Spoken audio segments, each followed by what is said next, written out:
It's a Wednesday, right? Yes, I'm it looking is. at track. I've been looking at yellow lines all week. But it's the middle of the day, and this is the very first thing I want to do, of course, other than give thanks to my Lord and Savior Jesus Christ for keeping us safe out there on the road, and thank Nathan for his driving, and thank John, my staffer over here, for all the help they give me. These guys are invaluable, as does all our volunteers. But I really want to thank all of you all for being here, because, guys, this is what it's all about. It's about folks being politically aware and politically active. And by being here, eating your lunch here, and coming here to listen to me, and being concerned about who you're voting for, and educated about who you're voting for, folks, that's how we save this republic.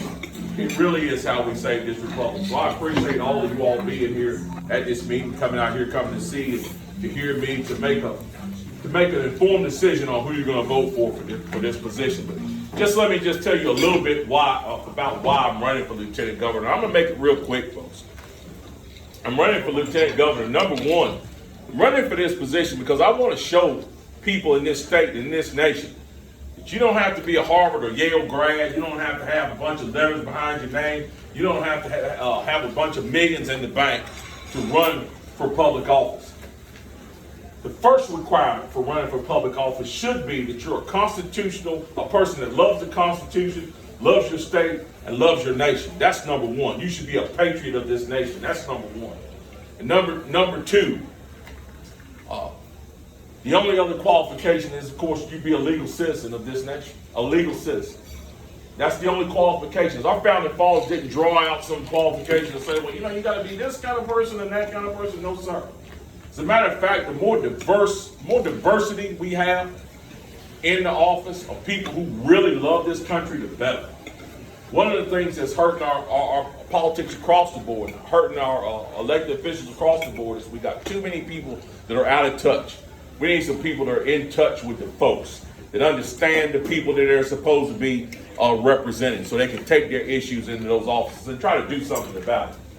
But the things that I'm standing up for, folks, are simple. I want to stand up for the unborn. That's one of the main things that we need to be doing. We need to be making sure that North Carolina is a state where the unborn are valued and protected, and we protect that unborn life. That's what we need to be doing. I want to stand up for our Second Amendment, because, folks, without that Second Amendment, we can forget all the rest of the Constitution. It's gone out the window. The days of talking about equating the Second Amendment with duck hunting and deer hunting is over.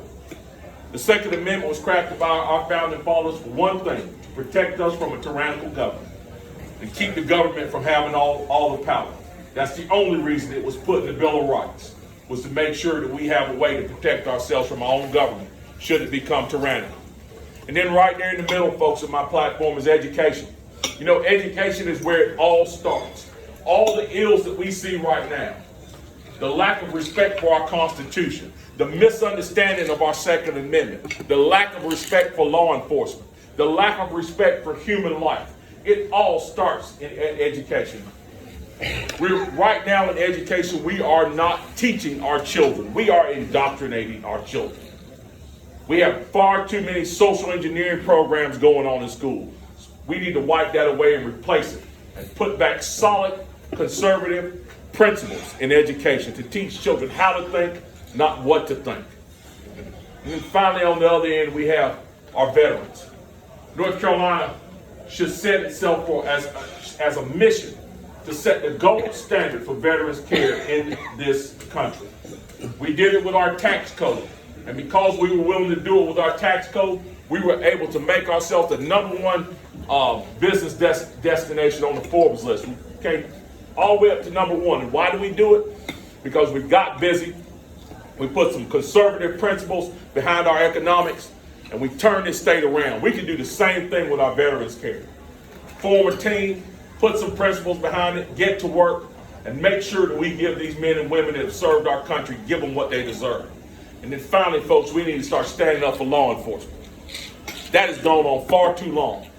Men and women that get up every day and put on their uniforms and go out and serve us and put their lives on the line for us do not have the support of the elected officials that they need.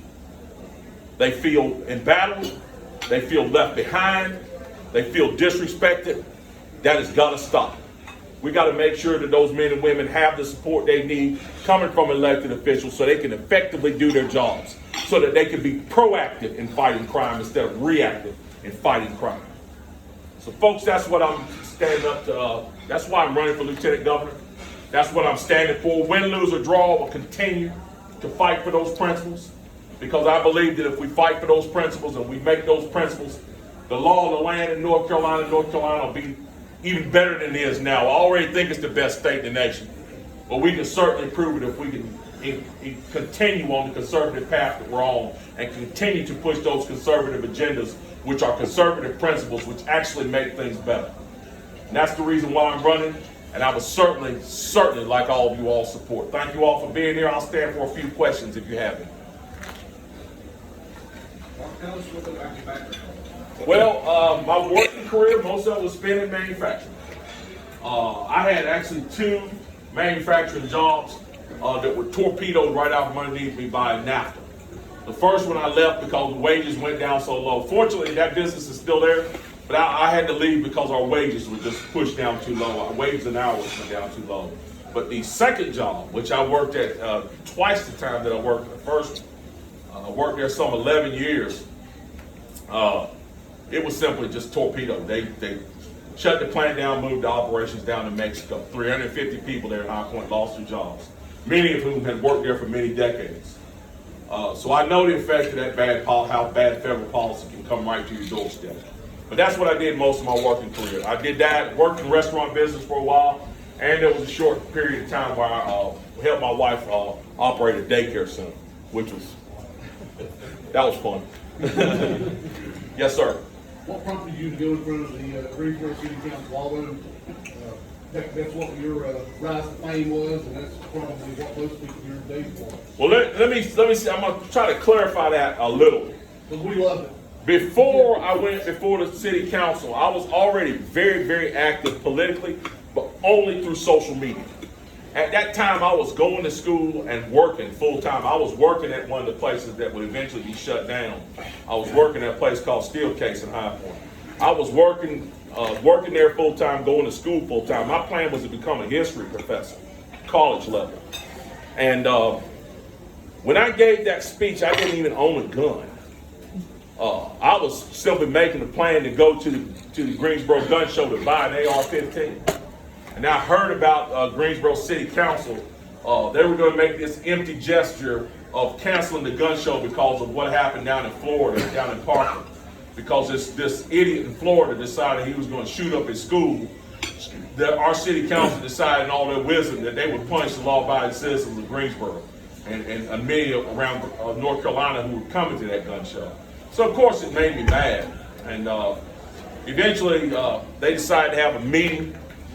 They said the meeting was about gun violence, but I knew what it meant. I meant they were going to try to put pressure on the Coliseum director, who was the only person who had the authority to cancel the gun show. They were going to try to put pressure on him to cancel. So I went to the meeting not intending to speak.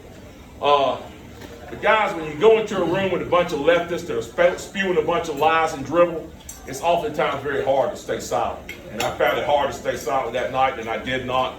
I spoke up, and I guess the rest, as they say, is history. But that's what led me to go down there. In a nutshell, can you tell us what's going on up in Virginia about the gun issue? They're talking about gun control, and whatever's going on up there, can you see that happening here in North Carolina? It can if we do not remain vigilant. What the biggest lesson we can learn here in North Carolina is, again, you see, I hear a lot of people say, oh, well, I don't do politics. I don't want to be involved in politics. I don't do politics. I tell people to say I don't do politics. You don't do politics, eventually politics will do you. And I think that's what happens in places like Virginia. We have a lot of good, strong people who believe in conservative principles, but by and large don't want to get involved in the political process. That hurts us. We live in a constitutional republic. In a constitutional republic, the masters of the government are the people. And the thing that drives a constitutional republic is not freedom. The thing that drives a constitutional republic is responsibility. And we have a responsibility. When I say we, that means me, that means all of us who are of voting age. We have a responsibility to be educated, active, engaged voters. Not just people who go push a button for R&D, but we have a responsibility to be involved in this process, to know who we're voting for, why we're voting for them, and to hold those people accountable after we vote for them. So the thing the bad thing about Virginia is the fact that we got some would-be tyrants up there who have got their thumb on the neck of the citizens. The good thing about it is they've finally taken the mask off and proven what a lot of us in this room have been saying for many years, that if they get the chance and if they get all the power, they will act like tyrants. Not maybe, they will. And now we got people up there talking about calling out the National Guard on law-abiding citizens. And oddly enough, they're the same people who refuse to call ICE on people who come here illegally. So that's what's going on in Virginia right now. The mask has come off the leftists, and we see what they're really all about. They are about disarming us. And they are about doing it for nefarious purposes. Yes, sir. Yes, we've met before. I'm Fremont Brown. I'm Vice President for Knowledge for the North Carolina Federation of Republican Men. And right now we're pushing a protection act in counties to protect the Second Amendment and not allow any more laws to be put in place. And if they are, the counties to nullify them and And so far we've gotten about 8 counties across the state. And with you out there talking as you are, what we believe, it would be a great help if you mentioned to get in touch with your local Republican Men's Club to Absolutely. push that. Absolutely. And I've heard some pushback against these so-called sanctuary, making these sanctuary city declarations. My response to that is this. This country, this nation that we have right now, this republic was formed not because we crafted the Constitution. This country started out because we made a declaration. Didn't have any legislation behind it. Didn't even really have any power behind it. Didn't even really have any solid meaning behind it. There were no laws behind the Declaration of Independence. It was simply a document that stated, we consider ourselves to be free. That's what we do when we stand up and we make our counties sanctuary counties for the Second Amendment. We're trying to get away from the sanctuary for protection. Protection, right. That's what we do when we do these things. We stand up as governing bodies and say that we are not going to allow any more encroachment on the constitutional rights of our citizens. And making that statement public and declaring that is just as effective as that Declaration of Independence was way back then. And we definitely need these folks to step up and do that. Because it helps, it emboldens the citizenry. Right. If we, as elected officials, we can't be the first ones to step up, how can we expect those that voted for us to do the same thing? We've got to be leaders in that way. Those folks have got to lead that way. How do you feel about vocational training? Oh, gosh. If we had more of that now, we wouldn't be in the situation where we are now, where when you try to call a plumber, you can't find them. When you try to call an electrician, you can't find them. We have, for years in the education system, discouraged children from going into those things. We need to go back to that. Everybody is not supposed to go to a 4-year university. You want to be a doctor, you want to be a lawyer, sure. You got a plan to matriculate to a 4-year university and end up as a pharmacist or a doctor or a lawyer or an Indian chief or whatever you want to say, then do it if that's what you want to do. But we don't need to be encouraging somebody who's good with their hands and understands plumbing and understands the electrical trades and understands any of these trades. We don't need to be trying to pigeonhole those folks to go into a university and get a bunch of college debt that they don't need. We need to bring back trade schools. We need to bring back more community college education on that front. And we need to bring back apprenticeships that teach people real life skills where they can make a living with these here. Well, I had a plan I wrote for even though I'm 7th grade. I'm 69, so I'll tell you how long was it. Starting in 7th grade, you pick a skill, half a day. And not only do you learn how to do that, but you learn how to run it as a business. Yeah. And then if you got, let's say it takes you 2 years to become a master, like the old guilds, then you pick another one. So hopefully by the time you get out of high school, you got at least three trades. And out of one of those, you might want to find what you want to do in life, and you can go out and actually take care of yourself and your family once you get out of high school. Yes. Because when you get out today, you ain't got nothing. Absolutely. When I was in school, we had something called junior achievement, and in junior achievement, you can learn about sales, you can learn about manufacturing, and you can learn about the business end of running, the financial business end of running a business. And they used to actually, some of you all might have participated in that program, where you actually form a corporation, and you actually have corporate leaders, and everybody's involved in it, and you see how businesses are structured. We used to have something when I was in middle school called industrial arts, where we learned how to do woodworking and we learned how to operate woodworking machines and leather crafts and things like that. We used to have home economics when I was in school. I remember we had a class when I was in school, it was a math class where you learned how to write checks, you learned about credit, you learned about interest and all those good things. That stuff is disappearing in our schools. And what are they replacing it with? They're replacing it with a bunch of junk. They're teaching children about global climate change and global warming, these questionable science at best. Instead of teaching these children about real life skills that are going to help them build them into independent people that can have successful lives. We got to change that. Year-long course called Earth Science in ninth grade.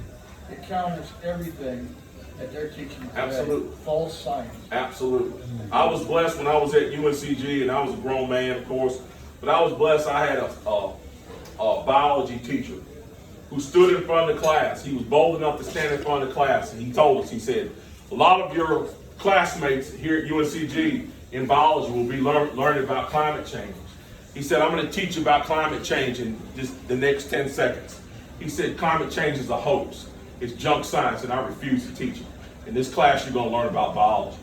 You're going to learn about chemistry. You're going to learn about the reptiles. You're going to learn about the functions of lungs and how body parts work and all that good stuff. And that's exactly what he taught us.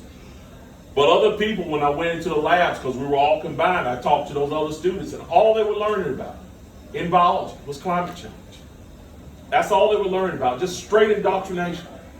And that's part of the reason why our public schooling and even our universities are failing so miserably in educating our children, because they refuse to give them what they need to be successful. Instead, they give them an agenda. Well, Yes, sir. The goal is to destroy capitalism. I'll shut up. Absolutely, absolutely. Tell us about your family. My family. Okay, I'm married. My wife's name is Yolanda. We've been married for 30 years. Coming up this year, May the 5th will be our anniversary. 30 years we've been married. I have 2 children. I have a son who's pushing 30, and I have a daughter who's 27, 28 years old. She's married. She is pregnant with her second child, a little girl. She has a 2-year-old son, and she is an assistant district attorney in Guilford County. So that's my family. Yeah. Oh, and I'm also, for me, I'm like number 9 of 10 children. So my mom had, she had 10 children. Yeah. Yes, ma'am. I've listened to what you've had to say about Yes, ma'am. what matters to you. Yes, ma'am. But let's go back to education. How do you think that you can change what is happening here? What would be your first effort to make a change? Okay, so I think the biggest thing that I can do, and the only thing that I'm going to say right here in this setting to let the cat out of the bag, because I do hopefully have a general election coming up, and we want to roll all that out in the general election. But we certainly don't want our primary opponents to try to take any of our ideas. But I'll say the biggest thing, as Lieutenant Governor, the biggest thing that I have on my side is the fact that I am not afraid to speak up. I am not afraid to make enemies in Raleigh. And I don't care to have a political career. If I go to Raleigh and I'm fighting for the right things, and I'm fighting to push for the things that I know that are right, I don't care who does not like me. I don't care if they don't ever want to have lunch with me or play golf with me or go out with me at night. I don't care. I am not going to this position to try to build a political career. I am going into this position to try to affect some solid change. And the very first thing I intend to do is be bold in standing up and not take no for an answer and not capitulate and not allow them to shout me down and call me names and tell me I'm crazy and tell me I'm old and antiquated. We certainly will have a plan going in. But I've seen other politicians with plans. But what happens invariably is they get there and they get in the cabal. Things start getting good and people offer them things. And all of a sudden the plan becomes secondary. And what becomes primary is getting reelected. What becomes primary is making friends and making connections in high places. I don't care about any of that. I'm 51 years old, folks. I grew up poor for the majority of my life, and I still don't have any money. There's not anything that is important enough to me, not any political position, not money, not power. None of that is important enough for me to support murdering the unborn, to support indoctrinating our kids, to stand by silent while police officers are denigrated, to continue to stand by silent while our veterans are not taken care of, and to continue to let our Second Amendment and our Constitution be trashed. There's not enough money, power, and privilege in the world to offer me to silence me in that.